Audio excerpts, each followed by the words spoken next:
What's up, everybody? Welcome to this week's Chillporeal, and this time I have. Hey, Marty. Hey, Marty. So I'm here with my friend in real life, Marty, the father. So how you doing, sir? Thanks for joining me. Oh, glad to be here. Thanks for having me and I guess having us on this epic chill stream. I like the intro very much and look forward to talking some of these topics, hopefully cordially. Maybe some disagreements might come up, but I think we agree on more than we disagree. Yeah, but even if we don't agree on stuff, we talk it out, we learn, and we better ourselves for it. So And we scheme plans in the background to kill each other for yeah, that too. So Marty, how long we know each other a long time, right? Like we know each other for how many we years? we met in 2007, so we've Yeah, known each other for almost 17 years. yeah, Or it's 16 years. 16 years is how long we've known yeah. each other. It's insane. Like I think because we're going into the new year, the new fall semester, and you started 4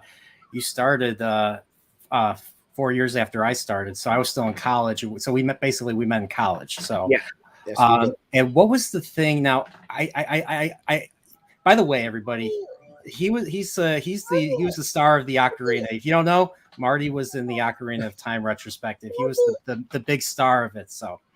Um, but I don't know. Was it Ocarina that we initially bonded over, or did we talk about? I forget Yeah, how the I conversation mean, started. it would probably have to be Nintendo. If I'm thinking where I my mindset in 2007 in terms of like what I liked, so I was really probably high on pretty high on Nintendo Wii at that time. Yeah. Uh, because I got Nintendo Wii at launch. Hey, one second. Hey.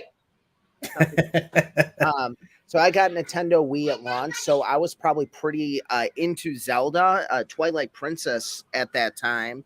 That was probably the game I was probably most recently fond of, but at that time and still to this day, my favorite game is probably Ocarina of Time. So it was probably somewhere themed in that.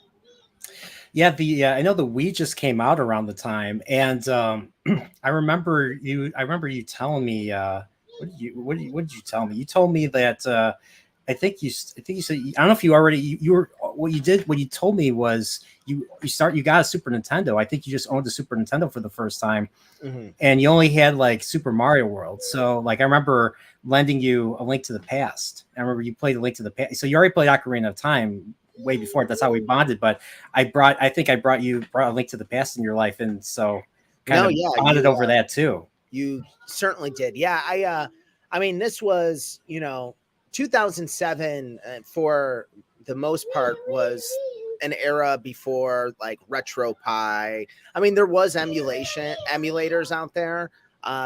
But I don't think they were as available as they were now, and it wasn't as easy to transfer them into little video game consoles. So I did buy a Super Nintendo. I remember after my senior year, or in my senior year, I bought one off eBay, and I had Street Fighter Two and Super Mario World.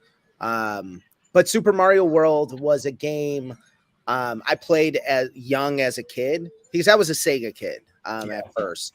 But I also had Super Mario World on Game Boy, which was I think Super Mario Advance 3 or maybe 2, one of those. But it was on. I had Super Mario World on Game Boy, so I mean that was already one of my favorite games, and I think we probably bonded on that too. I mean, I know you and I have had a few playthroughs where we played through that game together. Yeah. I think all was it all 93 exits or something. Mm-hmm. So 93 yeah, or 94, yeah. we played that. I mean, it's still. I think I know you and I argued about like about what was the best Mario game. I kept saying Mario 3, and then you said Super Mario World. Yeah, I kind of changed my opinion on that. So now the Super Mario World is, I mean, it's clearly the better game. The levels are longer, the mechanics are better. Even though there's more suits in Mario 3, I think level design is much better in Super Mario World, and it was more original. I mean, Super Mario 3 was original, but I think Super Mario World took it to a whole new level. And you saw the intro, Mhm. Super Mario Wonder. Do you think Super Mario Wonder has what it takes to perhaps surpass Super Mario World? Because I don't think any. I mean, maybe New Super Mario Brothers DS might be up there with it, but I don't think it surpassed Super Mario World in terms of 2D. In terms of a 2D um, original Mario. I think that I mean, I've kind of like two comments. I think one, um, you know, nostalgia, as I mean, you're in the business of nostalgia. I mean, we always look in our past with rose tinted glasses, right? So like the one we, the one we love first, often that's going to be the one we say that we're the biggest fan of. So for me, Super Mario World, I remember playing it as a very young kid. So that laid an impression on me. And then I think when I got older, kind of like objectively speaking, I enjoyed Super Mario World 3, but not as much as Super Mario World. Super Mario 3, I did not enjoy as much as Super Mario World. Um, I don't really know why. I think that like probably level design. I like the secrets a little bit more. And I don't know. I just in general, I enjoyed it more. But in terms of Super Mario World Wonder, I think this is probably going to be the next one, next best one since Super Mario World. I don't know if it'll exceed it. I'm not a huge new Super Mario Brothers fan. I liked it when it came out, like the one on the DS. I liked it, but I felt that every single one after that was the same thing. It felt like DLC, and to be honest, if I'm trying to scratch a 2D Mario itch, and I'm not going to the retro games, I'm going to Mario Maker 2. Yeah, that makes Mario Maker 2 was interesting. Playing some levels. I know we played each other's levels. Uh, I think I had what it did, I think you were like, really, dude? You're like, really, because you played my level and you're like, you made it this freaking hard. I think you kept calling it Kaizo or something. Yeah, you had a lot of Kaizo blocks, so you had a lot of invisible blocks that kept on screwing me over. Mine was pretty ridiculous as well, though. Yeah, yours So was tough. Yeah, um, but yeah, like I had the like these little it was almost like perfect jumps, and that's what I love about Mario. I love those perfect jumps, and that almost like.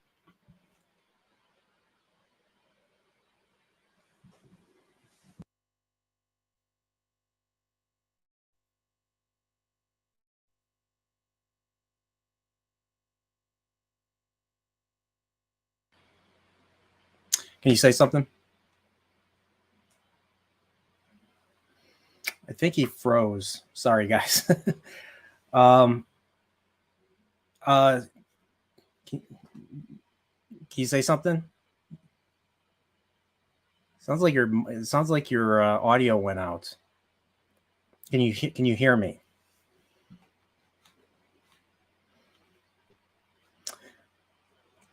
What's up, Staple Me Bo? now? Can you guys hear me? Okay, I heard you. Do I you, heard something. do you hear me? Yes. Okay.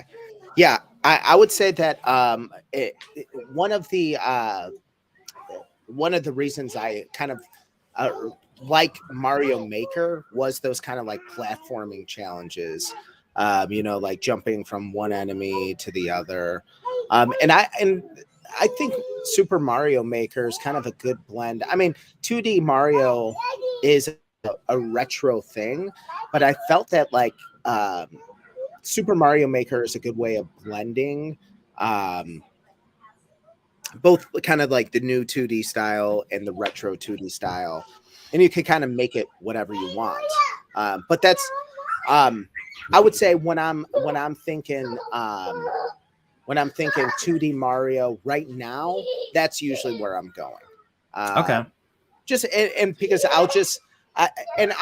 I'm not like a big like social media person, and I'm not like a real big, you know, community guy. I know that you obviously have to be, but it's not something I really do. But I like the aspect of like kind of like just picking it up and then looking at like the leaderboards of like the most popular courses and just trying a new one. And you know, I fear for like when you know, Switch has its successor, you know, all that's going to be kind of gone.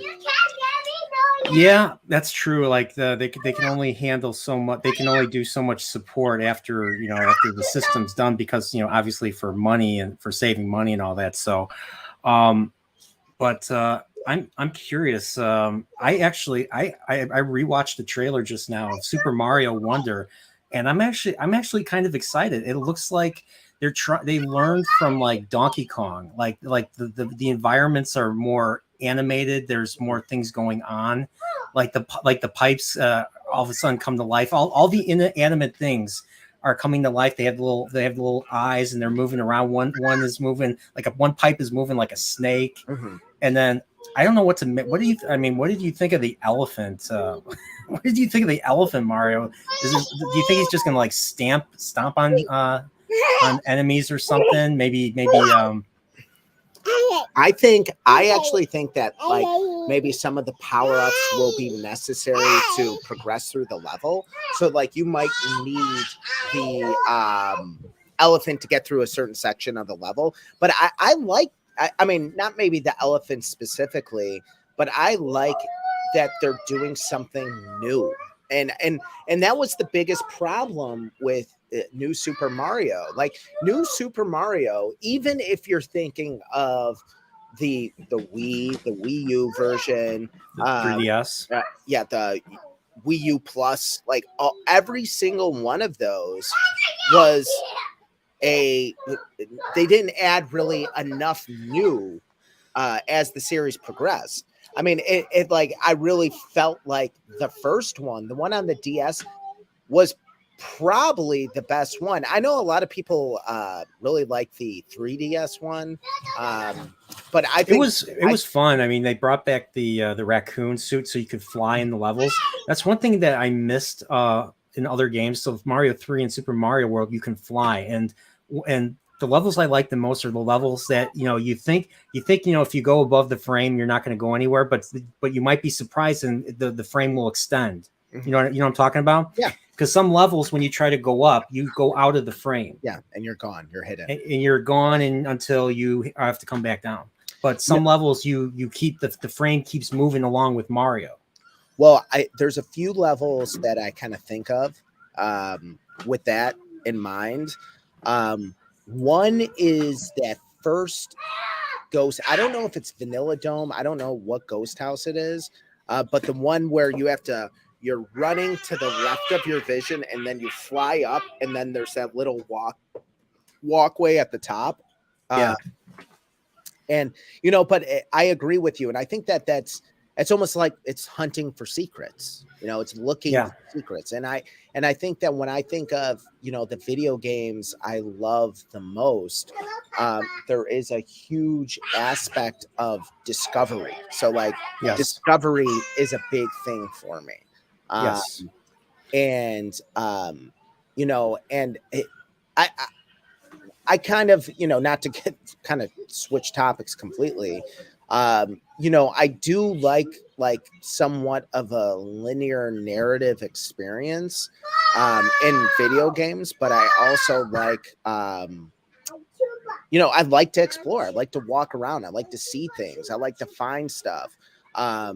You know, and I think that that's one of the reasons I really enjoyed like Elden Ring, is because even if it was a pointless MacGuffin that I was never going to use, I loved finding that like hidden treasure chest.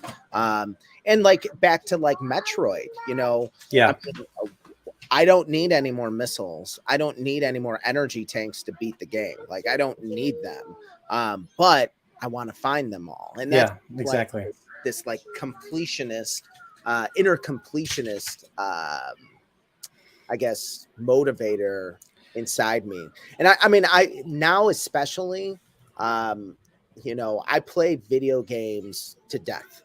I'm not playing a lot of video games. So when I play one, I'm dumping hundreds of hours into it and to find all these little things. And it's kind of sucks because I don't move on to something else. But it's also valuable because I feel like I'm spending, I'm getting my money's worth. Yeah. So someone brought up, Angry Canadian brought up, sounds like he would enjoy Tears of the Kingdom. Tell them how you feel about it. I love Tears of the Kingdom. I have not made it. I've made it perfectly clear that like Breath of the Wild, I didn't hate it. But I was really like, when I played Breath of the Wild, I'm like, well, I don't get it. I mean, I enjoyed the game, but I don't get when people say like, this is the best Zelda ever, this is the new formula. But I feel like Tears of the Kingdom refined what was great about Breath of the Wild. And it brought in some new elements that I thought were missing. So I would say that I don't feel it's a perfect game.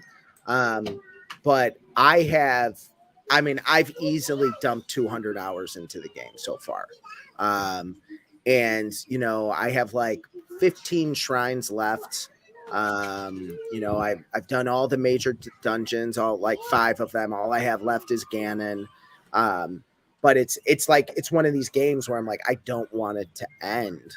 I mean, I'm open to some criticism on it. I think I could say one of the things I love versus Breath of the Wild is how they actually made it a little more diverse in terms of kind of what we're seeing, right? Because I felt like Breath of the Wild, like every shrine looked exactly the same. Every guardian looked exactly the same. It was like the palette was the same. So I do think they did a good job in this one becoming more thematic. So the dungeons are thematic. Now the dungeons are, it's like one big puzzle. It's like you find 4 things to open the door at the end and that's it. I think they can go a little bit further with that. I think make less shrines, make the dungeons better. That's just in my mind. And they have the thing that pissed me off, they have keys in the shrines, but they don't have keys in the dungeons, which was something that I thought was kind of obnoxious. But I do like how and the biggest improvement of Tears of the Kingdom over Breath of the Wild, I do think, were those kind of those thematic dungeons, those thematic areas, not just this overworld. Yeah. I did. Okay. He's got his kids are by the way. So I just wanted to say, by the way, I forgot to do, I meant to do this in the beginning, but congratulations on the 3rd child, Madeline. Yeah. Madeline was just born, how long, a week or 2 ago? July 28th. So just under, tomorrow will be 3 weeks. So we're done. We have our 3 kids and we're done. So if you're watching far into the future, Madeline, this is around the time you're itty bitty. So yeah, exactly. Just a little baby. So that was the I thought so. Yeah, congratulations Thanks. On that, by the way. So Yeah, what's funny is I'm going to be seeing you in a few days. Your little boy's he's going to be 4 years old. Yes, yes, my little psychopath. So, yeah, so, but yeah, that's, but yeah, the whole, yeah, the Tears of the Kingdom thing, just stopped. I mean, I played the Wind Temple, Mm-hmm. and I just stopped. I just don't have time to play. I just don't have time to kill. I don't. It feels like I'm killing time playing this game. Like I felt like like the first part of the game. I felt like I wasted 5 hours just to get through a tutorial. I would have Yeah, the rather beginning's had too that long. been like maybe an hour at the most. I agree. The beginning's too long, and I think one of the things to understand, I think, well, something that I have felt, not understand this, just in a personal experience, because I felt the same way. I felt like it was starting off the game, there was a real difficult time finding a sense of direction. I didn't know where to go. I didn't know. Like I'm like, okay, go to the Hebrew region, but like I'm like, what am I supposed to do there? And I felt like I'm like already 10 hours in, and I don't know what to do. And I felt the game wasn't refined enough. And I think that's exactly what I said to you. I'm like, this game, it's cool. I like, what they're doing, but Yeah. I don't sense the refinement. I promise you though, once you play it more and you start unlocking quick travel points more, the game feels much more refined. And it does feel you have a greater sense of purpose on kind of where you have to go, who you have to see, that it is largely missing at the I mean, I played 30 hours of it, and I still didn't feel that way. So, I mean, how many more hours do I have to play? Another 150 in order to feel that? That's my problem. That's my issue. I know it's purely subjective, but it's just I got well, better it's things to not do. it's not a I It's think not just that.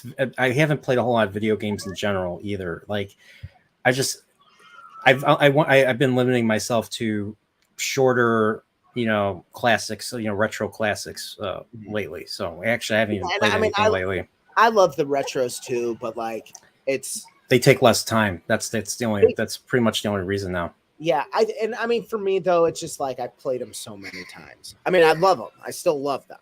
Don't get me wrong, but in terms of new games, I think like I like the Breath of the Wild. Like if I'm talking about my favorite video games made in the last 5 years. Like my favorite new video games made in the last 5 years would probably be Tears of the Kingdom. It would be Elden Ring. It would probably be Red Dead Redemption 2. Um, Probably Mario Odyssey. I would throw in there. Um, and you know what? This is gonna maybe sound surprising, but I would also put Metroid Dread in there. Um, but three of those games have something kind of similar about them, and I would say that's Red Dead Redemption, Elden Ring, and the Tears of the Kingdom. And that they're like we use that term open world, but it's more like and sandbox. Yeah. You can even connect that a little bit to Mario Odyssey in a sense, where it's just like your path, your story is kind of what you make it. So if you play efficiently, you don't have. And I'm not saying that you're an efficient player, like trying to No, dig, I'm very inefficient. Yeah. but if you play efficiently, and it's not as much of a like a wandering, but like if you're like, okay, what I need to do here is I need to, get to this region. I need to find these shrines. I need to find this tower. And then when you play more, you play, I guess, kind of guiding yourself a little bit more. Marty wants to say hello. When you're guiding yourself a little bit more, you definitely like I don't have that problem because I was done with the Wind Temple probably within about 7 hours of playing the game. And that trek up to the Wind Temple, when you were climbing to the Wind Temple, Yeah. when I knew I liked this game more than Breath of the Wild. It was fun, but that was also another thing that just took too long. Like you have to refine it. I mean, it gets I don't know. Maybe I'm getting too impatient now, but the paths to places are too long. It takes too much time. Yeah. And Well, I know for younger people, you know, if it was me, if this was me years ago, I'd probably be loving the game because I would, you know, Nintendo, Super Nintendo was my babysitter, and 64. I mean, it was my best friend. Saturday morning, Saturday mornings, maybe this was a little bit before you, but Saturday mornings, I was 6 years old. I'd be playing Super Mario 3. Then I turn on to change the channel to channel 5, and I'd be watching either the Super Mario 3 show or I'd be watching the Super Mario World show. That was like 6 to 7 years old. So my life was full Nintendo at that age. I probably would really love these games now, but once again, Tears of the Kingdom and Breath of the Wild, just there's too much of a departure from what I liked about the series in the first place. And like you said there's discoveries. But you think about it differently, because I used to think the same way, but I don't have anybody. Go get the mints over there. So I used to think that same way, because I'm like, where are the items? Where are the things that help us progress? And those are your abilities. And those are the you get it later, but the sage spirits that you get. So you get power-ups. Yeah. It's a little bit different in that in the previous Zelda games, you're kind of forced to complete a puzzle a certain way, right? Yeah. But you know, I'm probably not going to be able to convince you, but this game is more like classic Zelda than Breath of the Wild is. Because when we talk about like unlocking items, again, you don't get those items, but you get those, you know, hand items, ascend, rewind, all that stuff. But then each temple you beat, you get someone that follows you, that comes with you. So you get an enhanced flying mechanic. You get an ability to break down walls. You get a shield, which is the dumbest one, the Zora one. Who gives a shit about that? And then you get a really cool like lightning attack. And like these are, and then you also get a mech that you rides along with you. But you know, that's the replacement for your items. So it's there, but it's different. And I miss the classic items. Like I miss the hook shot, but where would the hook shot fit in here? And I don't know if you've seen it, but you get the boomerang in this game, like the classic boomerang. And there's a lot don't they have boomerangs in Breath of the Wild too? Yeah, just but they have throw them. Actual like one that looks like the boomerang from the previous games. I think it's called the Wind. Chocolate in the garage. Well, then go downstairs and get it, buddy. But it's different. It is different. It is a great. Breath of the Wild was a grandiose departure.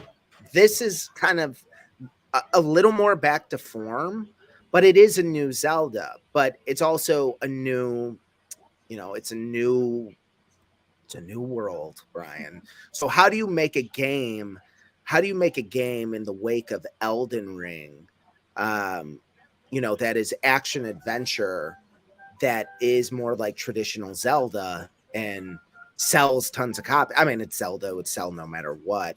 But looking at these influences, and I actually think that if Elden Ring came out maybe a year before, or Zelda came out a year later, I do think Tears of the Kingdom would be a better game. Because I think that the legacy dungeons in Elden Ring are superior to the legacy or the dungeons in Tears of the Kingdom. Because in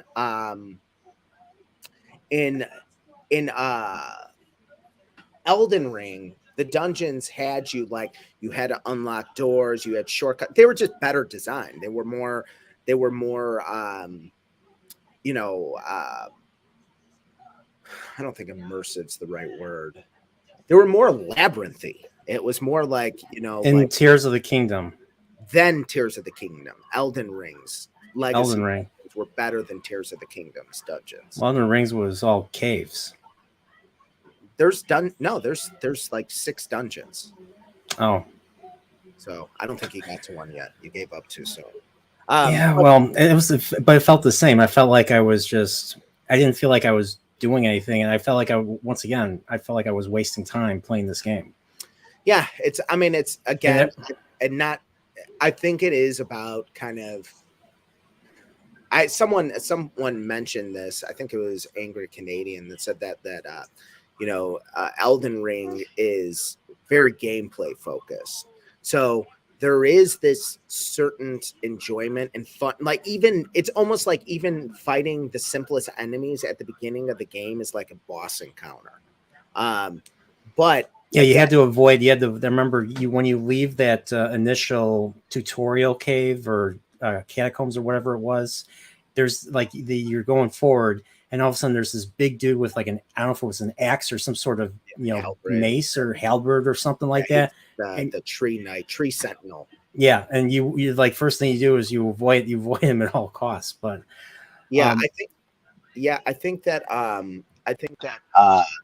when you I think you're down. You're down. I can't hear you.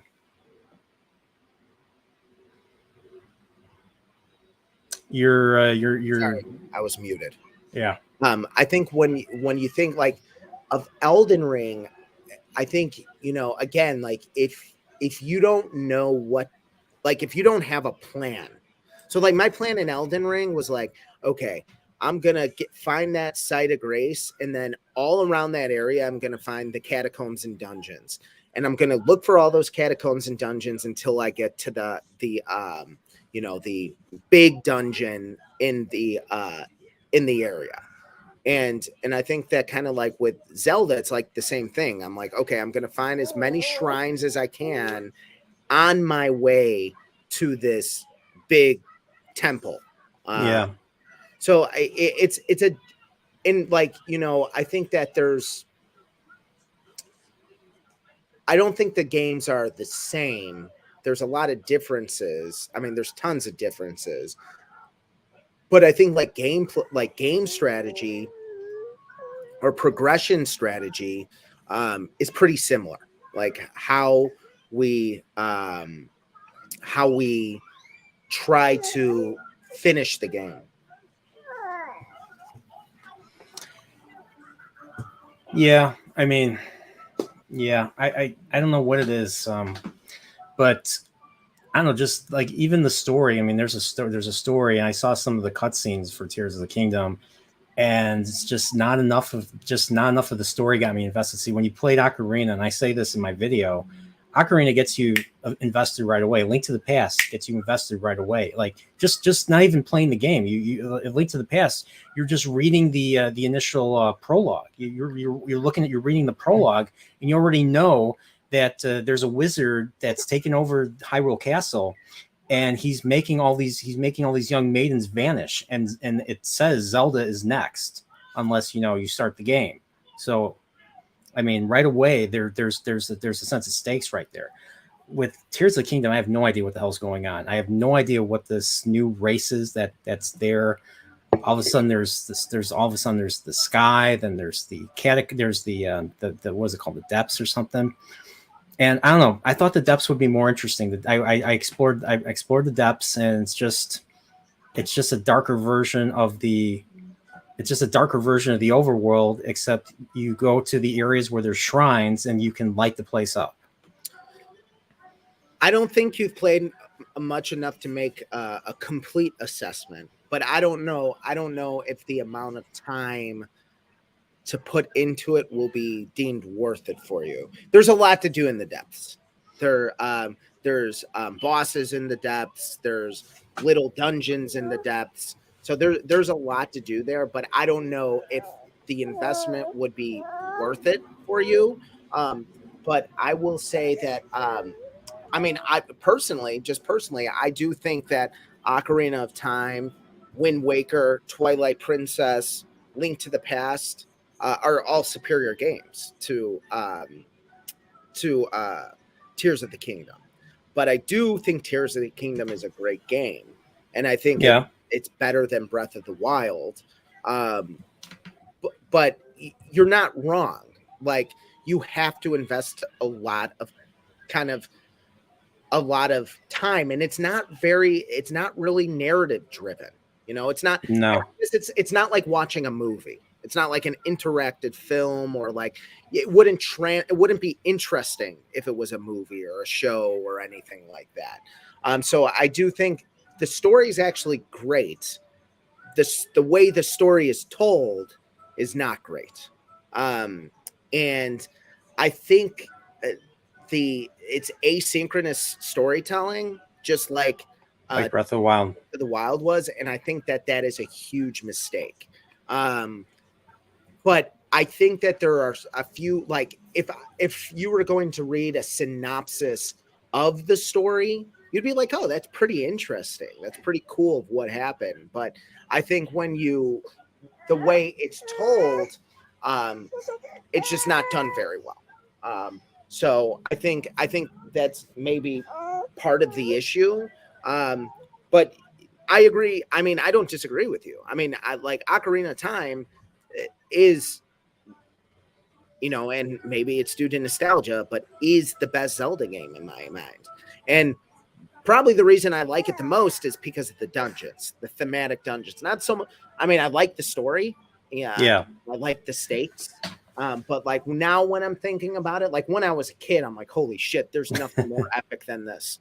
But as an adult, the reason why I go back and replay the game every few years is those dungeons. And I don't think they have been replicated since. I think Wind Waker, a lot of people like Wind Waker. I like it. I think it's a great game. The Wii U remake is much better. But my problem with Wind Waker is the second, before the end. That Triforce quest I do not like that aspect of the game.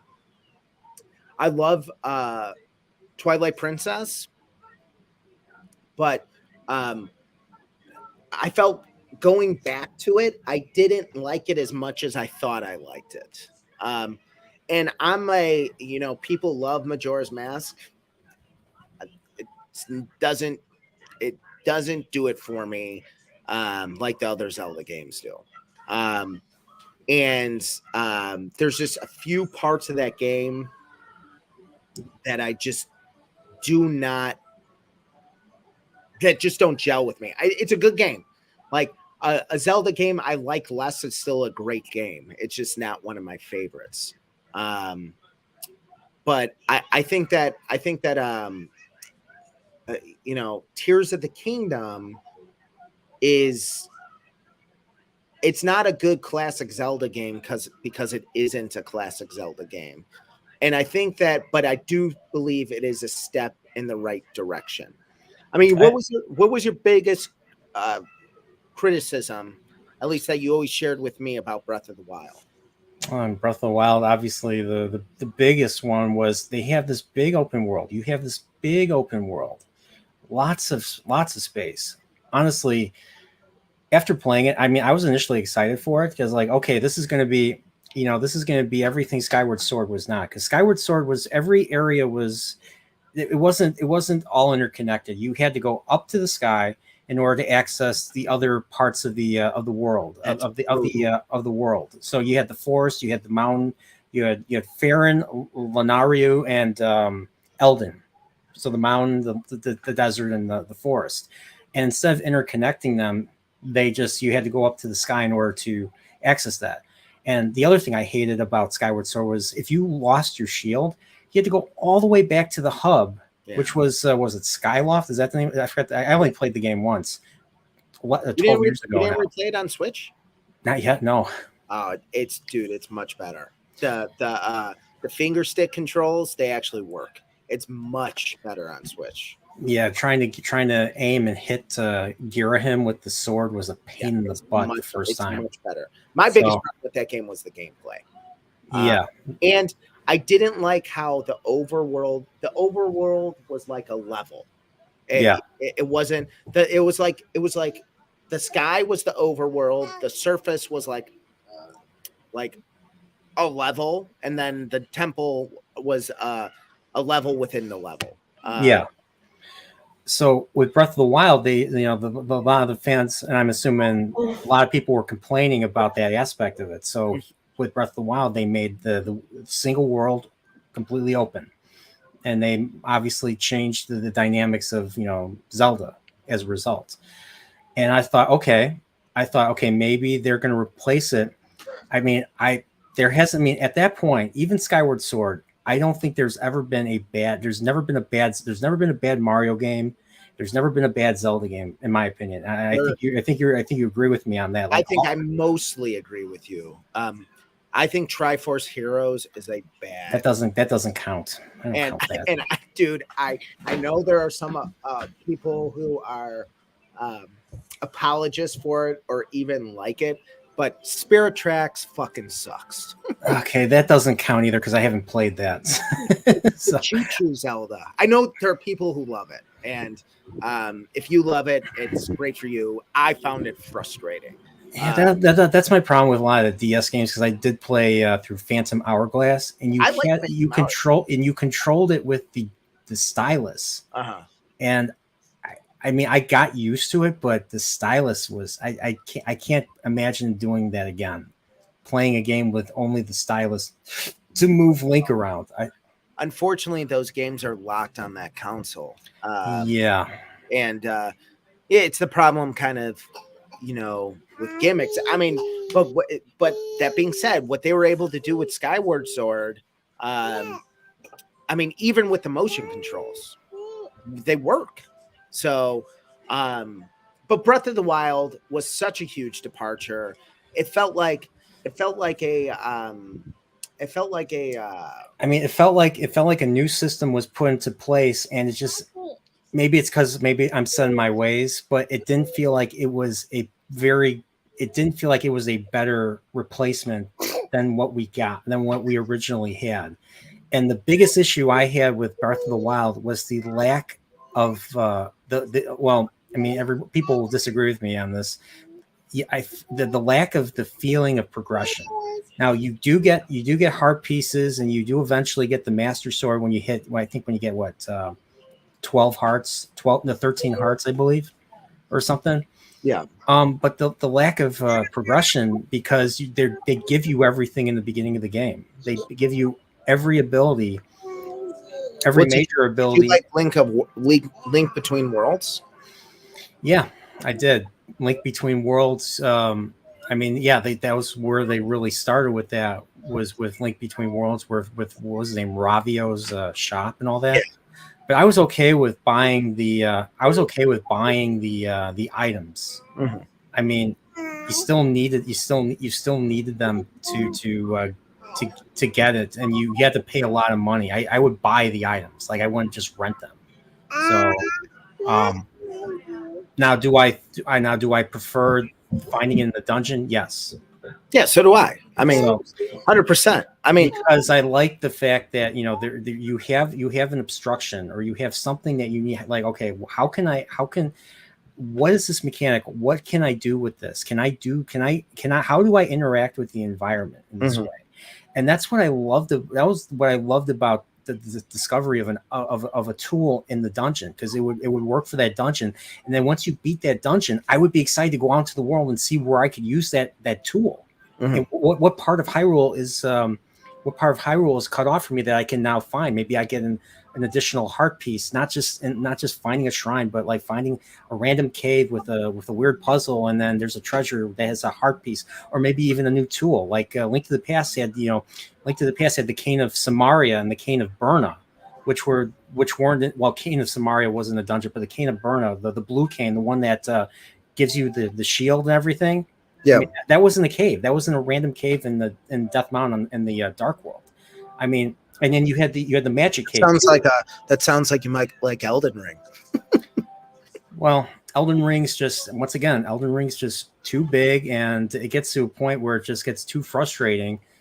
And I'm it's complete. I don't know. It's completely aimless. I have no idea where I'm going. I have no idea what I'm supposed to do, and it just gets to a point where I just don't care. Yeah, if you play it without aim, like if you don't know, and I don't want to watch someone's video on how to properly play the game. That's I know you do that, Marty, and I know you recommended it for me, and I appreciate that.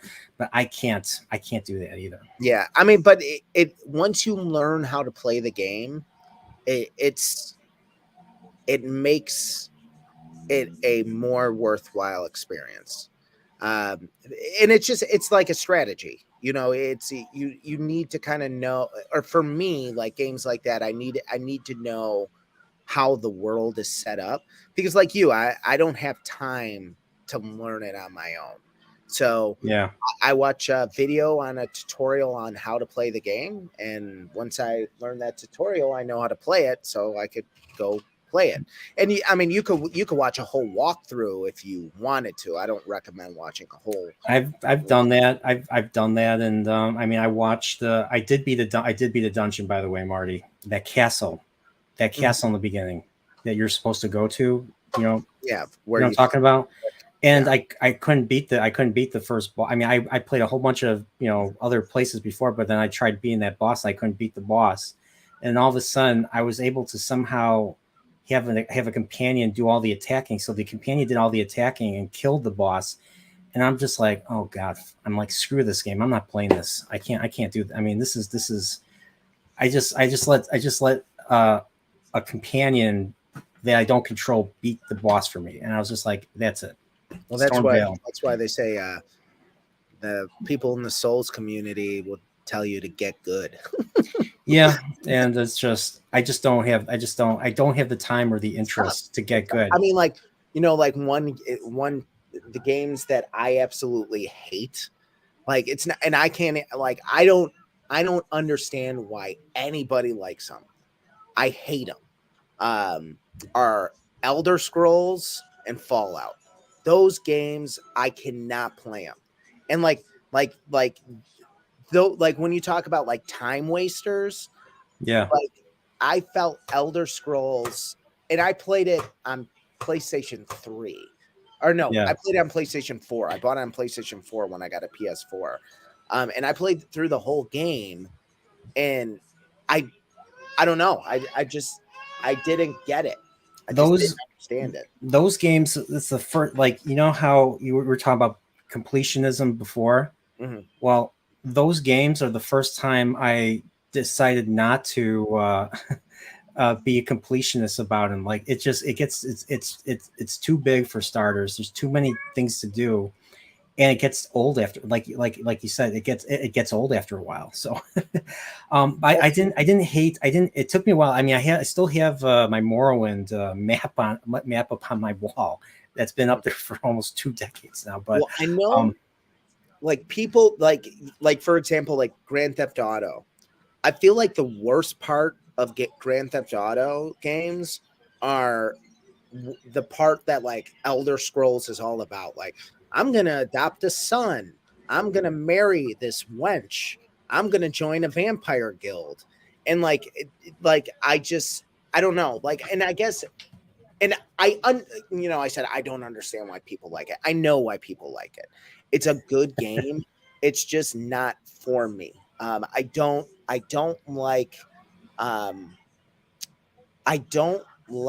all the, and which is crazy. And I always thought I was more of a story person in games, but I'm not. All my like Mario is my favorite, like Super Mario World's one of my favorite games. So like story's never been something that really matters to me in games. Yeah. Times I could appreciate it. Like, I really, really appreciate Red Dead Redemption. Like I feel that is a masterpiece. But when I think of like Elder Scrolls, I'm like, there's just too much story here. There's too much to get through. Yeah. And you know that, like, you know, you think of a role-playing game, and that's what you're filling a role. You know, you are this person in this world. I do think the world's very developed, which is cool. Yeah. But it's just gameplay, and that's the same thing with Fallout. Gameplay is not the focus, where for me gameplay is always number one. So Yeah, and I agree. But there was one thing I was thinking about before we switched topics to Elder Scrolls, and it's what I believe classic Zelda is. And what it is, it's a Metroidvania. You're not locked, Um, but I it's mean, very similar. it's got to a elements of it. Yeah. So where I saw a YouTube video about this, and I'm pretty convinced of what this guy was selling. And it's just like you get an item, you unlock an area, but that's not what New Zelda is. New Zelda is just You're given a bunch of so you're the basically New Zelda is you're in a tutorial area. You are given a whole bunch of abilities, and then voila, you're in this massive world. Enjoy. I mean, that's basically what it is. And you go and I mean, here's the thing that I will give people. People say it's replayable because I mean, they're unlike early Zelda, and this is true, and I'm not denying this. You are forced to do things in a certain order. You're forced to do, like you said, certain puzzles a certain way. Tears of the Kingdom, I don't think there's no way possible to play the game exactly the same. You're put down on the surface of the world. Once you're done with the tutorial, you go in any direction. You can go in any direction, you know, around you. You go that way, you go that way, you go that way, you go that way, anywhere. Yeah. And you could do whatever you want, and I think that's and obviously it's the main draw. That's why these games sell. These games have sold more than the classics, and I get it. Well, I mean, just to comment on that, I don't think that's necessarily because of quality. I think that's like network, base. I think more people have a Switch than had a Super Nintendo. But do you think that the evolution we see from, what we thought of as classic 3D Zelda is similar to the evolution that we saw from 2D games to 3D games? Like, this is that this open world is the next evolution of games, that's where games are going. You'll have these more closed linear games, but I mean think of any major title right now that's coming out that isn't open world. And I'm not talking like indie titles or even these smaller Nintendo titles, but all these big blockbuster titles are pulling elements of open world games. And I mean, some of them are doing it well, some of them aren't doing it well. So yeah, I don't know. It's like I've been maybe it's because of what they've been announcing. I mean, the Mario stuff has me excited though. Like once again, Mario, Super Mario Brothers Wonder or whatever that's called. Dude, looks awesome. I think that looks awesome. I think that's coming out in October. And of course, the one that's coming out a few days before my birthday. Yeah, the Super Mario RPG. Are you going to play that? No. Really? I mean, you played the Paper Mario. I'm not going to buy a $60 reskinning of. I'll play the classic version, but I mean, I'm just like, and I know like people think I'm like such a negative, but like I don't understand like that all it. And maybe they will add extra content, but it's turn-based games are. I mean, it's like playing a game on a game board, right? Like it just the game board looks nicer. Yeah. So it's addicting too. I mean, I've played and you have some like Final Fantasy, especially the Super Nintendo Final Fantasies. You have some really great stories, some really great stakes. Like Final Fantasy VI is considered the best game of this in the entire series. Yeah. Well, depending on who you talk to. A lot of people. Your I mean, your buddies at IGN agree with some me on people that. say 7 is the best. Some people That's say that's me. but what's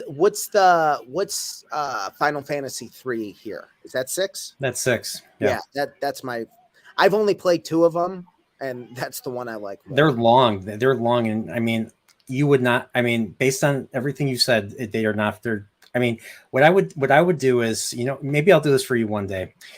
You can experience the story through a future Nerdporeal retrospective. So you can watch it as I, talk about the story and show some of the battle without having to play the game. How's that sound, Marty? Sounds great. Would that work for you?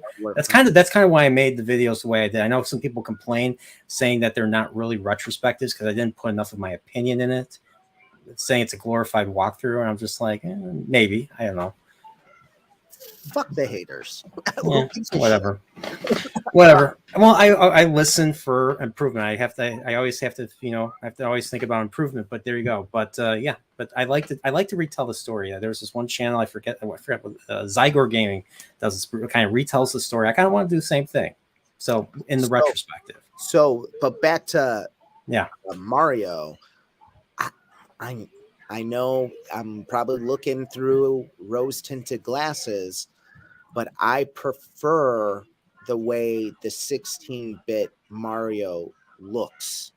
And I just like that kind of claymation looking style of those pre-rendered graphics off Super Nintendo. Yeah. So, I mean, I just like, for me, and this is like a Nintendo thing, man. Like, I just don't understand how that game can be full price when the other version is an option. And like the other version's not available. That's the thing.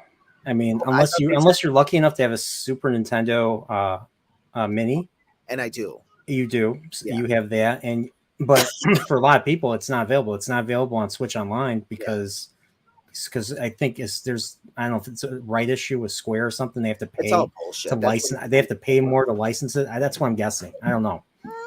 I don't think they do, because Nintendo owns the game. They own the IPs. It was developed by Square, but it was like the same thing like that they said with Donkey Kong. Like, oh, we can't put Donkey Kong on it because Rare developed it. It's like, no, Nintendo owns it. Because like, especially like characters, like, you don't see like Gino or Mallow or any of the original characters from RPG in any of the games that came out afterwards. So, but with like you said with Donkey Kong, I was always curious. Like when Returns came out, I was curious if the reason why they changed the enemies. Instead of having the Kremlings, which were the enemies in the Super Nintendo games and N64. They changed the enemies. I was like, is it because Rare owns the rights to those characters? And I was like, but then again, Rare kind of created Diddy Kong and all the other Kongs, but they were also used in Tropical Freeze and Returns. So, Nintendo. So, like you said, you're probably right. It's all baloney. Well, yeah, I mean, like, there's a lot of questionable things that Nintendo does, like the whole Mother 3, and I know why they don't do it. Like, Mother 3 has a lot of, apparently a lot of cringe moments in it that just don't really translate well to the West. I guess, like, now, like, they say, and I don't mean to offend anybody, but they refer to people as gypsies. And I guess like that's considered that could be offensive to some people, but I guess there's just like one like rapey scene in it that just wouldn't work well. Is that why? Is that why? Yeah, that's why. What's a game that features kids? Well, the Japanese are the Japanese, bro. Yeah, true. I mean, then again, if you played Earthbound, there's a level where you're on an acid, you're a kid and you're on an acid trip. That's a great game. It is a great game. But but I mean, I think Nintendo does. I used to think Nintendo was just tone deaf, and um, I think that there have been moments where they are, but I do think Nintendo is always kind of looking at, you know, what is going to yield them the greatest commercial success. And I think Nintendo now more than ever is a business. Um so, I don't really know um what the future holds. But I do think that Nintendo is in a position where hopefully they're not going to make any bad decisions in terms of releasing another like Wii U incident or situation. Yeah. Yeah, Wii U. Yeah, that was rough. That was a rough. That for almost a whole year, you had one major AAA game for the Wii U, and that was New Super Mario Brothers U. And what was even more baffling was a few months earlier they came out with the 3DS one. Both of those games came out within a few months of each other. I'm like, what the hell were they thinking? I mean, there were good. R.I.P. Satoru Iwata, by the way. Jeez. Well, Iwata, I don't think was the right person for the job. I think Iwata was a great motivator for game development. Yeah. I think he was a great leader. But yeah, he took the responsibility. I remember reading about it. He took a pay cut. Him and Miyamoto and all the executives took pay cuts so that they could keep so that their employees could keep working. Yeah, I mean, I don't think the Wii U was. Being a Nintendo fan, I enjoyed the Wii U. But like when you look at larger commercial appeal, there wasn't any. It was just a big controller with a tablet. It was basically a tablet controller, and if you couldn't replace it, if you broke it, you had to buy a new system. Yeah, it was a mistake. They made a lot of mistakes there. So I think I thought the Switch was, when I first saw the Switch's trailer, I thought it was a brilliant idea to combine the combine the handheld aspect with the playing it on the TV and everything. Dude, I was so excited. Yeah, I could not wait to get my hands on one, and when I eventually did, I got one right before my birthday. So yeah, down in March, so I didn't play all summer, and I got it right before my birthday. And I didn't buy Breath of the Wild, so I held out. I bought Breath of the Wild on Wii U. So I actually got my brother got me the Switch with Mario Odyssey later that year. So, and Mario Odyssey is a great game. It is. Odyssey is still my favorite on the Switch, followed by Metroid Dread. I love Metroid Dread. It still doesn't add up to. Some people are saying it's the best Metroid game of all time. I still think Super Metroid is still the better game. I don't know if you feel that way. I think if I was gonna play them in the moment that they came out, I would like Super Metroid more. But now comparing the two now, yeah, I think Metroid Dread I probably would like more. But like I'm trying not to look through it again through rose tinted glasses. But I think Super Metroid is I love it. It's one of my favorite games ever. But I wonder how much nostalgia plays into my love for it. I didn't play it as a kid. I played it as an adult. I played it as a older teenager. Yeah. But still that that 16-bit, touch for me, it's just like it's kryptonite for me. Like I like automatically like it more. If that makes sense. So just to kind of reiterate. So did you say you beat Tears of the Kingdom? I'm not. No, I have like I have like a handful of shrines left, and Ganon, and that's it. Yeah. So okay, that makes sense. So yeah, Zelda. I mean, Zelda was my. I don't know if about you maybe you have a different history, but Zelda was my gateway into the fantasy genre. Was that the same with you, or did you play other games or watch other stuff or read other stuff that got you into fantasy? I would say probably my gateway into fantasy would probably be Disney, um, like like Like Sword in the Stone and Robin Hood yeah. and So okay, I never thought of classic Disney. That's actually a really good idea. I've never really credited that. I mean, so I all think, your fairy tales, your classic Little Mermaid, Beauty and the Beast, the good but old days.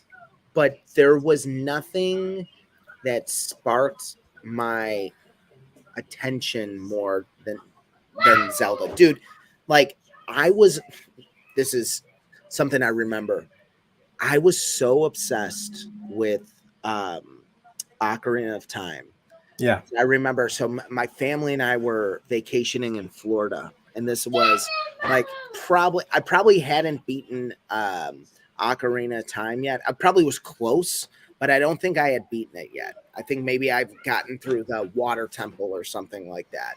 I And know that was your favorite temple, right? Water Temple, great, best temple ever. Spirit Temple all the way, baby. I thought when we were first hanging out, I played when we did an Ocarina playthrough. You know how like we said earlier, we did a Super Mario World playthrough.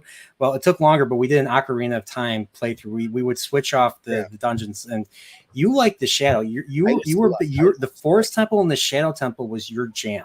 I still love those, but now I think I'm a Spirit Temple guy.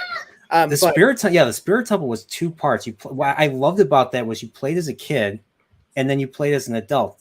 So I love how you go into that big statue. I think that's so awesome. Yeah, and then you had you had the hands, and one hand had one treasure, and the other hand had another treasure, and you had the doors on the opposite. You had like the exits on the opposite side. So one you could only access as a kid, and the other one you could only access as an adult. I thought it was great. I loved how they designed that one. So, but I was so obsessed, and I remember I also had on Game Boy Color. I had Link's Awakening DX. So I was playing this in Florida. When I was in Florida, and we went to a souvenir shop, and I'm in 4th grade at this time. Yeah, we went to a souvenir shop, and I don't know if you remember in the 90s, they might still have them now, but they had, in Spanish, they call them chingaderas, which means fucking things. But they, not to swear in front of my kids, right? But they have like these little like knickknacks and stuff. And I remember there was like this big thing of stones. They had blue stones, red stones, green stones. And I bought one of every color of every element. Well, my parents bought one of every color of every element of Zelda. And I had them in like a little pouch, and I would carry them around with me. That following summer, we used to visit. My uncle had a house in Michigan, and we used to spend the week there. And he kind of lived in like the woods, and I would go around the woods hiding these stones. Like just like the morning, I would go out, I'd hide the stones, and then I would make believe that I was Link going through temples with a sword trying to fight these stones. So that was like, I guess that summer's when I, lived the fantasy world, and I guess kind of fell in love with it. But it definitely made me more excited to play. No, it was just my daughter just hit something. She's fine. Okay, that's good. Yeah, she didn't hurt herself or anything. So I figure since we're talking about fantasy, I figure we'd segue into, and I'm sure you feel this way, but I feel Dark Tower is a fantasy, and I think it's an original story. It's not what I think is interesting about it. I was listening to the first story. So the Gunslinger, the first Gunslinger book is made up of 5 short stories. Mm-hmm. I mean, they're all interconnected. They're all connected, obviously, but they were all fantasy magazine. Yeah. Something. that Stephen King, and that was the first book Stephen King wrote. Yeah, I think That he was started published. writing it as early as like 1970. So he obviously had spaghetti westerns in mind when he came up with the idea. So I'm listening to the I was listening to the first chapter, the first part of the Gunslinger, and he's telling his story. What I liked about it is he goes in, you don't know who this guy is. It begins, the book. It begins with the man in black goes across the desert, and the gunslinger. I think it's and the gunslinger files. I think that's the very first sentence of the entire series. And you get this really weird, like reading it and listening to it. There's a lot of there's a lot of tension. Like you're like, who is this guy? Like, what is this guy capable of? And you kind of you're kind of into his mind. And he's not a good dude. Like he is like the gunslinger Roland is not a good dude. Like he was like he goes to this farm with this one dude, and I forget the dude's name. One thing I think that's interesting about this, and you look like a villain from a Bond movie, because all we could see was your silhouette right there. Plotting to take over the world or something. Yeah, maybe. So it's the man in black fled across the desert, and the gunslinger followed. So that's the quote, and I mean it's a tragedy, right? It's about a man who has faced a lot of tragedy in his life, and he is obsessed with this one thing. And at the beginning, as displayed in the Gunslinger, he's willing to sacrifice anything for that one. Yes. And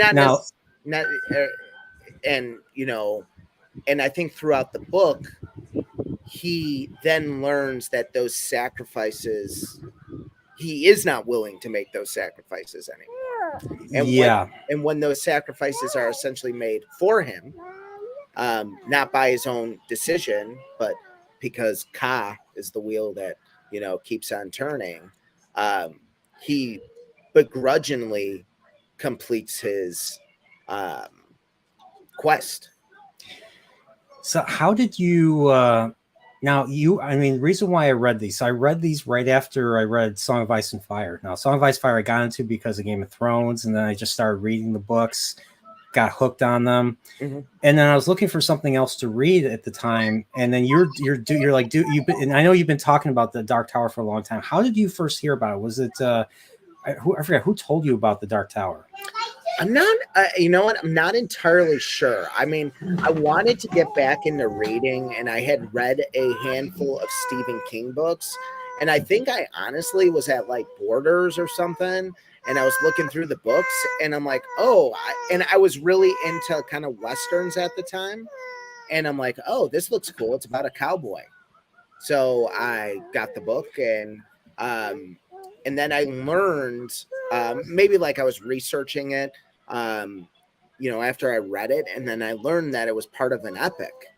And then I learned that then I read the second book, and then the third book, and then I learned about all these tie-ins of other King works.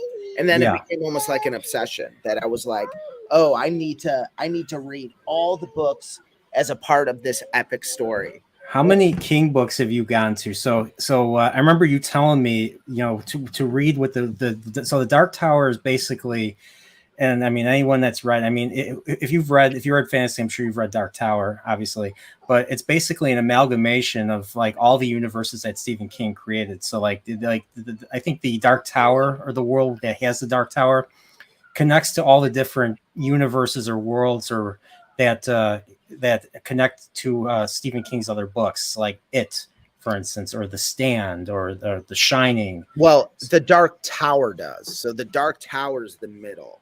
Yeah. So isn't the Dark Tower like a nexus that connects all of Stephen King's universes or something? Yeah. So it's the dark. It's not Roland's world isn't the center world, that all world, like if you think of it as like total existence being like a pie, like the very center is the Dark Tower. So the Dark Tower can be reached from any world, arguably.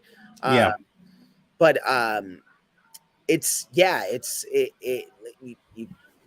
you stated it as it is. It's all of his books, or not all his books, but a lot of his books are connected through this series. Some in very meaningful ways. Like his first or his second book, is Salem's Lot his second or his first book? It's his first book first book Carrie. published was Carrie. Second book was Salem's Lot. So you have to read Salem's Lot before getting to, was it book 5? It is part. It's like it might as be called, book 4.5. It is part of the story. Yes. And then I would even argue Hearts of Atlantis, that Hearts of Atlantis story. What is it? That one elderly character that gets taken away by, I forget, what were those people called? So the low men. Okay, interesting. So the Lowen are kind of like they're like the equivalent. They're not really as prominent, but they're. I guess you could. Are they? Would you consider them kind of like the orcs from Lord of the Rings? Yeah, they're rats. They're rats that wear human faces. So they're not humans. And they have like little holes on their head where they can breathe. But I would say that is a really important one to read. And then Insomnia is a Dark Tower book. I would say that the Talisman and Black House are Dark Tower books. Like it's just such a, and it works. That's the thing some parts work better than others, but by and large it works. It doesn't feel forced. I know you've been telling me to read those 2 books for years. So Black House is so awesome. You're telling me about, like, there's a killer that's equivalent to Albert Fish and everything. Well, that's just the story is that there's a demon that possesses or influences people, and the demon that's influencing this killer in the book is the same demon that influenced Albert Fish. So, okay. So like, it's awesome. It's an awesome book. So I gotta ask you. So all right. So so I forget how many King books did you say you read? Oh, I don't even know. I haven't read them all. I've read a lot. Most recently, I read the Mr. Mercedes trilogy, which was awesome. I read, and that's part of like another like universe too. I have Fairy Tale, but I haven't read it yet. I think I got a copy of it too. Not physical copy. I have it on my Kindle. Yeah. So I think so. I read all 7 Dark Towers. I read Salem's Lot.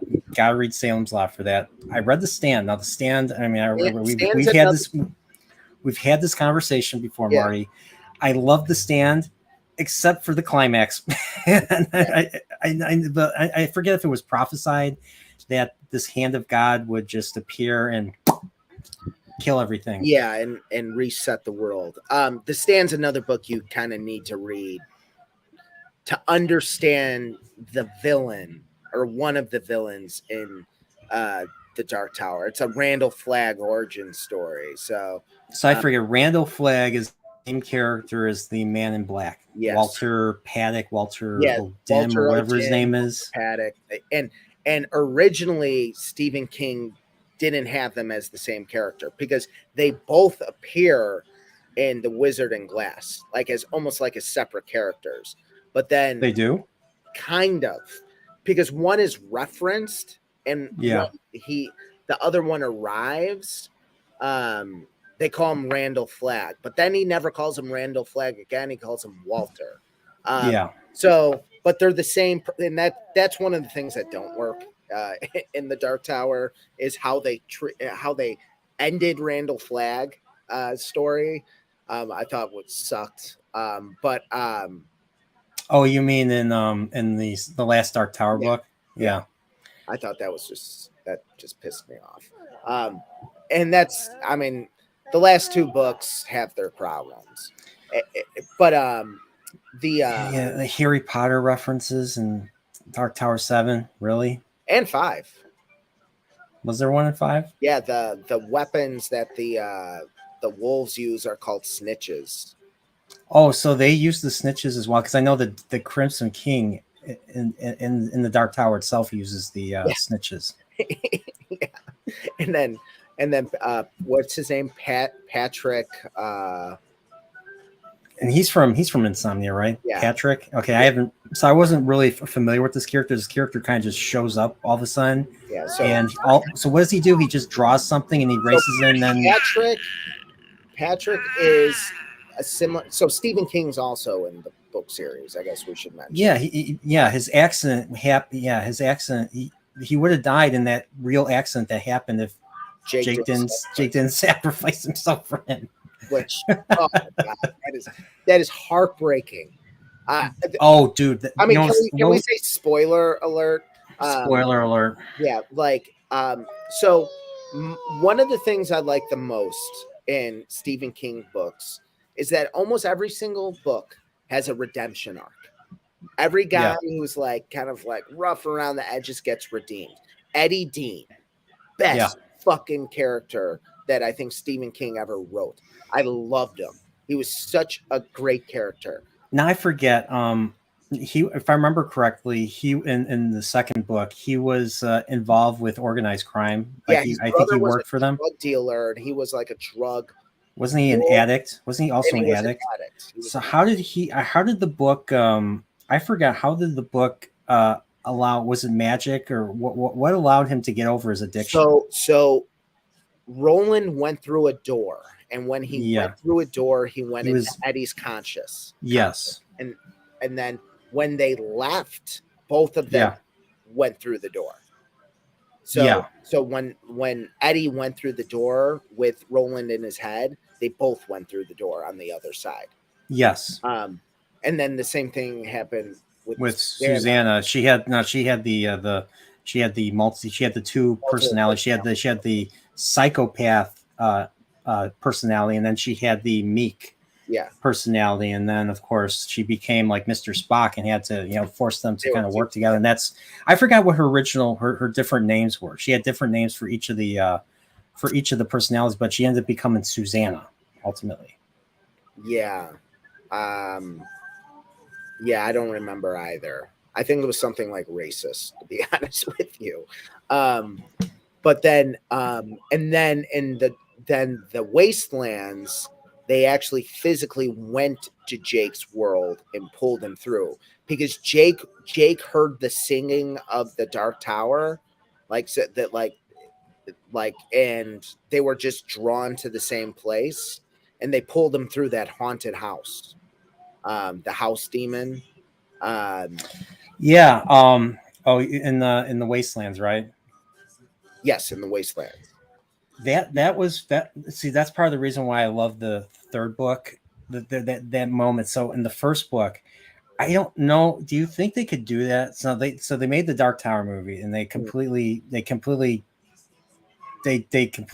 screwed. They didn't follow the source material at all. Oh my God. I thought Idris Elba.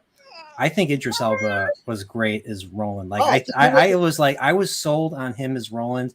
And Dennis Haysbert was his father. I thought that was, even though they did this, the swamp and all that. I think Idris Elba he has such a, like, I'm surprised he's not like a big, like, he's like Clint Eastwood level of movie star. Well, they should have given him blue eyes, though. That was my only thing. They gave him gold eyes in Thor. They should have given him blue eyes and I agree. Actually, I thought Matthew McConaughey was a good Flat too. but the my biggest problem with that movie was the end. It was just like it all just suddenly ended, and then Roland's like, Jake, do you want to come live with me now? Like it was like the end of the Goonies where Chunk says to the sloth, like, you're gonna live with me now, you know, after the Fratellis are all like killed off. But it was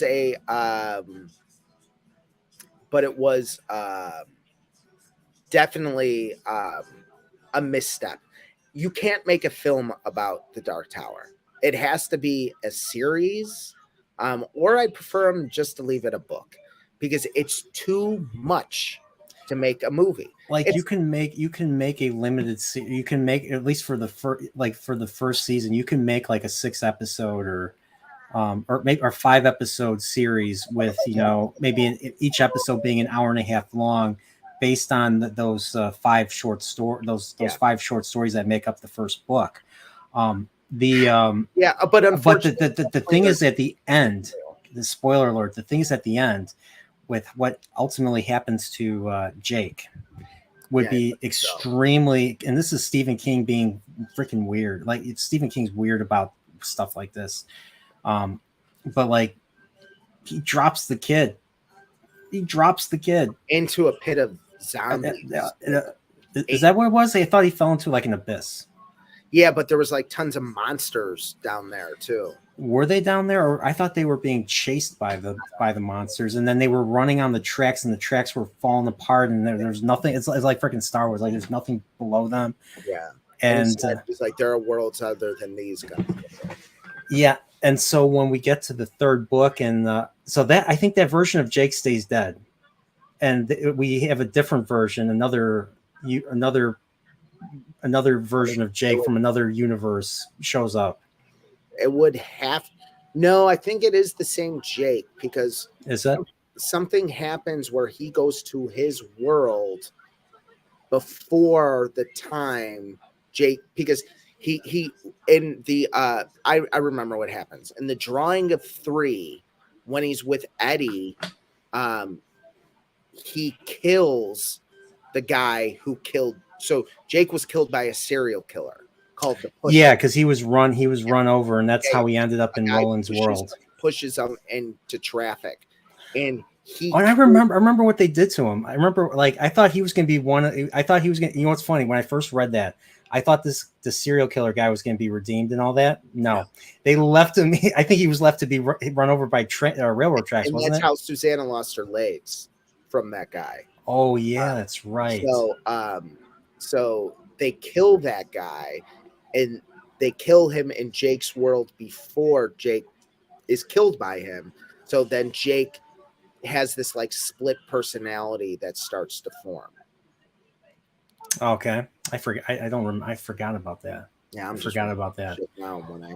But the way Roland, because it's the same Roland that experienced what happened in the first book, the way he reacts to Jake coming out of the or getting through the house, because I think he was about to be eaten by the house or something. Mm-hmm. And when he first encounters Roland encounters him, Roland starts to cry and says, "I'll never do what I did again." And it was one of the most I actually shed I felt some tears coming because of that moment. That really moved me. I don't know about you, but that part really moved me in that book. And it also moved me when Eddie is killed and he gets shot, and he calls Roland father. And he because I always thought of him like, oh, he's more like a big brother, but then he calls him father. And and that really got me too. Yeah. And then it goes to like those things were sacrificed by Cobb, because Roland was always meant to go to the Dark Tower. And alone, basically, more or less. Anything with him. Yeah. But yeah, it was very, I mean, the ending is just, like I'm still I still don't know what to think of the ending. The ending just I mean I've listened to several I've read the reviews, I've listened to different different book channels, Mhm. and people think it's either, big fuck you I, to don't- the I I don't think it's a fuck you. I think it's just kind of, it's not a feel good ending, but it's the right ending. Um, and I think it allows him an opportunity to rewrite it if he wants to. That world could be that doesn't, that world is still there. yeah. It's not how I would have written the ending, but I mean, it doesn't betray the themes of the story. Especially how like basically like everything loops. I mean, basically everything loops back, Yeah, but it's not. It doesn't completely loop back. There's a difference, and that's it's one thing. After listening to the first book again and talking about something that he was missing for years, the and of course because this is fantasy, it's a horn. yeah, Horns are very big in a lot of fantasy series, and I'm gonna talk to you about a fantasy series that I started to read, and it might interest you, I think. Um, but yeah, he has a horn. Roland has a horn at the end, yes, and it that just changes. and It that changes the so that just having that horn alone means his history is not only different, but his future is going to be different too. So, and then the thing is, and this is the question I thought, and I'm sure we've had this discussion before: will Roland find contentment? Because not if he goes to the Dark Tower. See well, that? that's the thing. Yeah, The path to contentment for Roland is to be content without going to the Dark Tower. Because like in the beginning, in the first book, he doesn't even know why he's doing this. He's following the Man in Black, and then when he catches up to the Man in Black, and they have their little meeting or so to speak, Palaver. a palaver. Yeah, exactly. That's where I think hears about the Dark Tower. I think, Yeah, and then he pursues the Dark Tower after that, but he doesn't know why he doesn't know why he's doing that. yeah. So I think that the I think that the whole point is that if he isn't, because he's, as he continues to the Dark Tower, his tragedy continues. And if he didn't, if he stayed, if he stopped, he would be able to be happy. Um, but yeah, you know, it's crazy. So yeah, and one thing that I noticed in the read of the current series that I'm reading right now, there's three. Like in the backstory of the Dark Tower, you had Roland had his little original was I forget Katzad, I think is what they call it. So Yeah, he had when he was younger, it was him, Roland, Cuthbert, who I think was he was kind of like he was the he was kind of like he was how would I describe what was his archetype? He was like a trickster. yeah, he was like Eddie. He was like yeah, anti-hero, the pain in the ass. yeah. And then you had what was the other one? Alan. I think Yeah, Alan was the and third one. Alan was like The Jake. quiet one. He had the touch. He was sensitive. Yeah. So what's funny is the book series I'm reading. There's three boys that fit that reminded me of those three characters when they were younger. And I don't know if you've ever heard the Wheel of Time. Yeah, we've talked about it. Yeah. Okay. So the Wheel of Time, I mean, so there's three boys. There's three boys who are like central to everything that's going on in the world. So this, I don't know are you familiar with the concept of the time being a wheel, Yes. with religion? So like in this, it basically says like, how I'll read the first paragraph. And this is basically in every book. Every first chapter begins with this.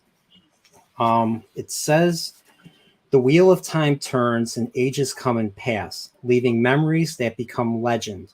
Legend fades to myth, and even myth is long forgotten when the age that gave it birth comes again. In one age, called the third age by some, an age yet to come, an age long past, a wind rose in the mountains of mist. The wind was not the beginning. There are neither beginnings nor endings to the turning of the wheel of time, but it was a beginning. So in this series, so there's like a creator and a dark one, and there's ages that they are basically represented by the different spokes of the 7 spokes of the wheel. And let's just say the beginning of the story, there's like major cataclysm that happens that breaks the world. There's that basically the world gets completely screwed up. Like there's this the turning of the wheel is turned by this power. This, they call it the true source, the one power.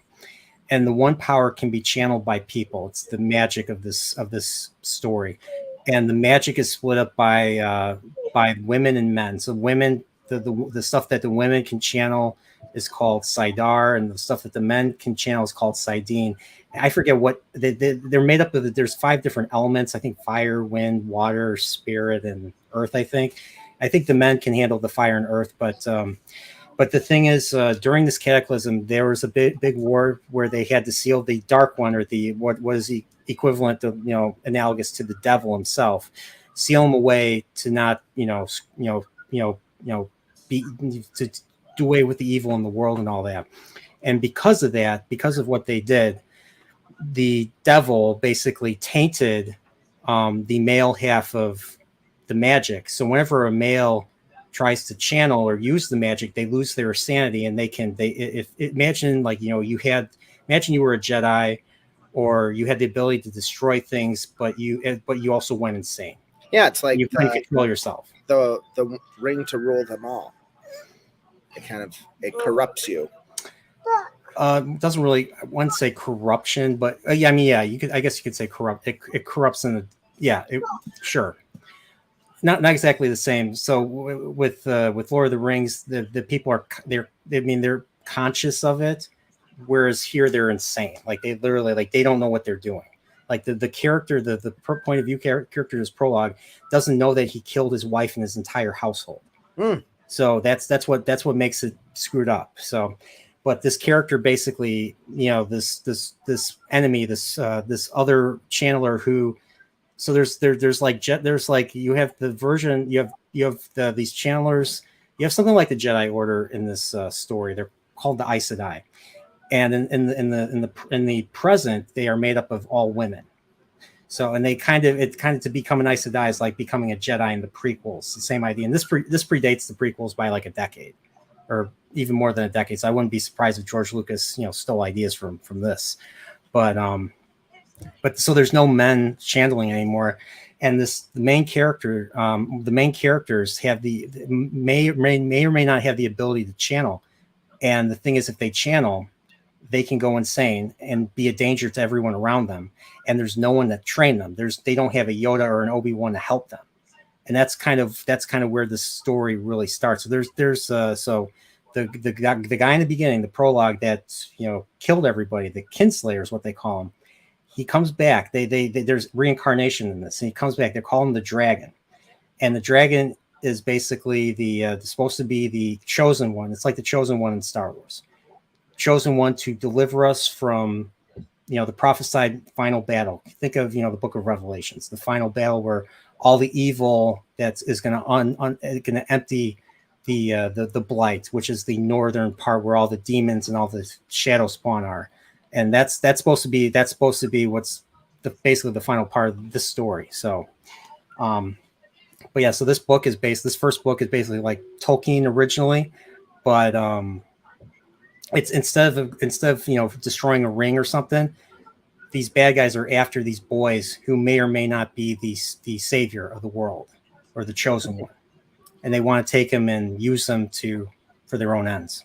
And that's what this is about. And the 3 boys, Randall Thor, Matt Cawthon, and Perrin Ibarra, kind of remind me of Roland, Cuthbert, and Alon. Alon would be Perrin, Cuthbert would be Matt, and Roland would be Rand. So, well, it's on my list. I want to check it out. It's 14 books. This is 14 books. Never mind.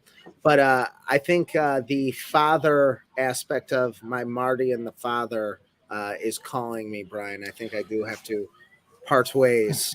All right. So anything you want to? By the way, everybody, before we go, I want to share this really quickly. I designed a new baseball cap. Or I designed a Chillporeal cap. I'm going to share it really quickly. This is what it is. The link is in the description. But yeah, this is what I got yesterday. So if you there's a 5% off promo code. Just type in Chillporeal if you're interested, and this helps the channel. I mean, I pay for the editor. I pay a subscription for the editor. I pay for using the StreamYards. So like money does. I do pay money for running the channel. So like I said, and plus, it looks cool, if you say, hey, show it to your friends, say, hey, what is that awesome cap you're in? No, that's Chillporeal's cap. You've heard Chillporeal, right? Yeah, of course I have. It's a great channel, just kidding. But yeah, so that it's in the merch store along with, t-shirts and mugs and other stuff that I kind of want to check out. So, but yeah, so yeah, that would help. So if you're interested, link is below. So, so I know, Marty, you don't have a channel, but anything you wanna say before we go, or anything you want to promote? Yeah, your channel, the EMT channel is growing quite a bit. You guys surpassed me already. Yeah, the EMS business is good. I guess if I want to promote anything, I want to promote kindness to others. So I want to promote people to be kind to each other. That's all I need to promote. Okay, that makes sense. So yeah, Marty, thanks for doing this. This was a blast talking Dark Tower and Nintendo stuff. I mean, that's the stuff that we've bonded over the years, and a whole bunch of other stuff. I mean, I got you into Star Trek too, but you did. You have to watch Deep Space Nine. I do. So, but yeah, but for me, the only video I have coming up is the book review of Eye of the World. So I did make an intro. So I have to I ranted for an hour talking about this. So I'm gonna have a lot of editing to do. So hopefully I get it done the next couple of days. So yeah, so that's what's up on the docket. So looking forward to it. And I don't know, Marty, you gotta watch my Legend of Galactic Heroes video that I put out a couple weeks ago. I do. I haven't watched it yet. And you have. I did buy you the first book. You did. Well, I will see you on Saturday. That's right. Yeah, that's right. We see each other in a couple of days. So, all right. So, everybody, thanks for being here. Take care. Stay Chillporeal. And here is the end credits I always play. Peace.